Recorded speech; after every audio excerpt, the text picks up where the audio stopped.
anak-anak soleh-solehah, Assalamualaikum warahmatullahi wabarakatuh. Bertemu lagi dengan Ustadzah di pembelajaran tematik. Tetap semangat ya belajar di rumahnya. Bagaimana kabar kalian hari ini? Semoga kalian selalu dalam keadaan sehat ya. Hari ini anak-anak kita sudah mengakhiri pembelajaran tema 4, subtema 4. Nah, untuk kesempatan ini mari kita review bersama-sama ya pembelajaran tema 4, subtema 4, kewajiban dan hakku sebagai warga negara. Oke, diperhatikan baik-baik penjelasan dari Ustadzah ya.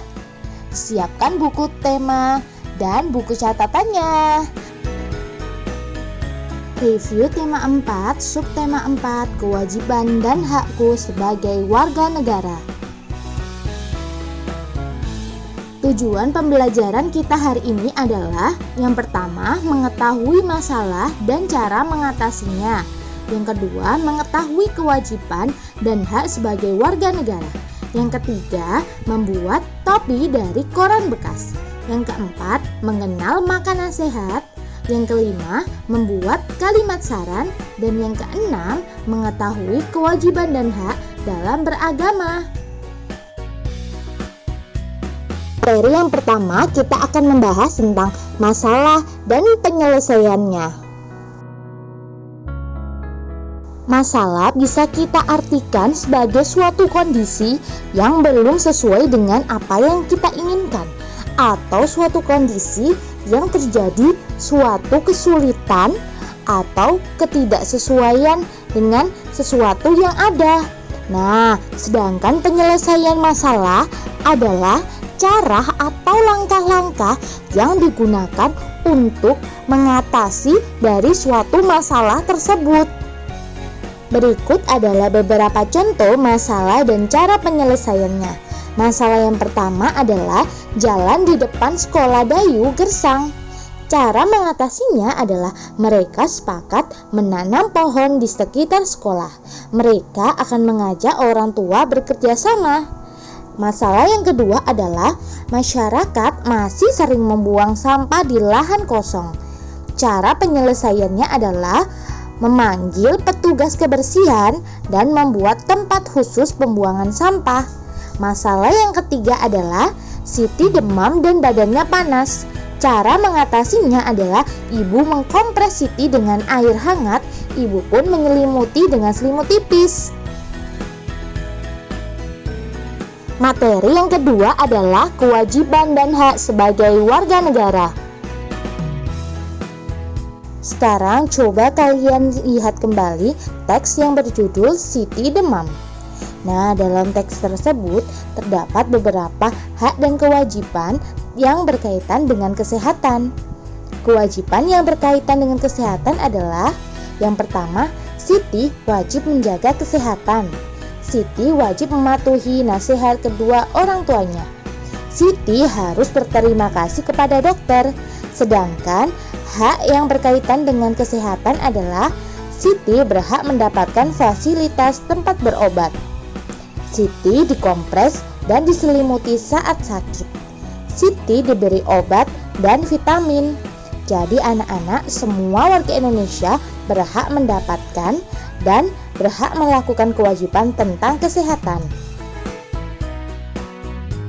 Sekarang adalah kewajiban dan hak berkaitan dengan jalan umum. Contoh kewajiban berkaitan dengan jalan umum adalah semua warga wajib menjaga dan merawat jalan umum. Semua warga tidak boleh membuang sampah di jalan.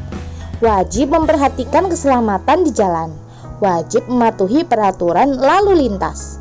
Tidak semena-mena menggunakan jalan dan menghormati pengguna jalan yang lain.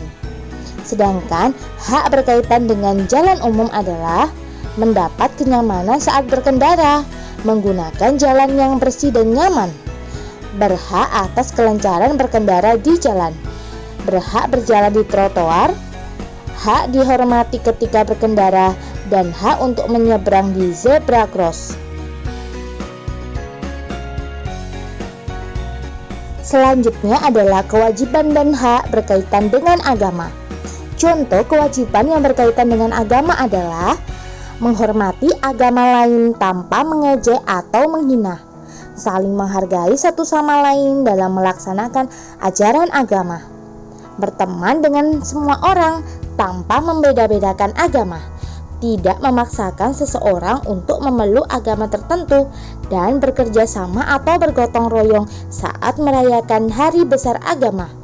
Sedangkan hak berkaitan dengan agama adalah hak untuk menganut agama dan kepercayaannya masing-masing, hak untuk menjalankan ibadah menurut agamanya masing-masing, hak untuk mendirikan tempat ibadahnya masing-masing, hak untuk meyakini agama yang diyakini tanpa paksaan dari orang lain, dan hak mendapatkan perlakuan yang sama dari masyarakat dan pemerintah terlepas dari agama yang keyakinannya dianut.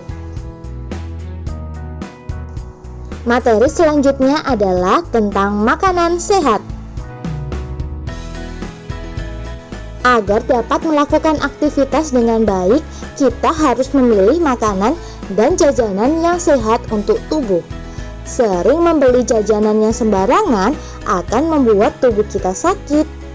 Makanan yang sehat adalah makanan yang terdiri atas gizi seimbang atau yang mengandung karbohidrat, protein, serat, vitamin, dan juga mineral.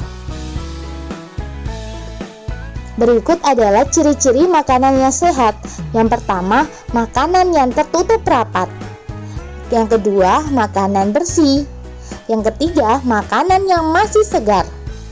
Yang keempat, makanan yang tidak terlalu manis. Selanjutnya adalah materi tentang membuat topi dari koran bekas. Berikut adalah alat dan bahan untuk membuat kreasi topi dari koran bekas. Yang pertama, sediakan koran bekas. Yang kedua, persiapkan gunting. Yang ketiga, lem. Yang keempat, isolatif.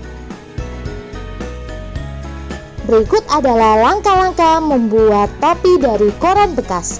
Yang pertama, ambil selembar kertas koran. Yang kedua, lipat kertas koran menjadi 2 bagian. Sisi yang terbuka berada di bawah.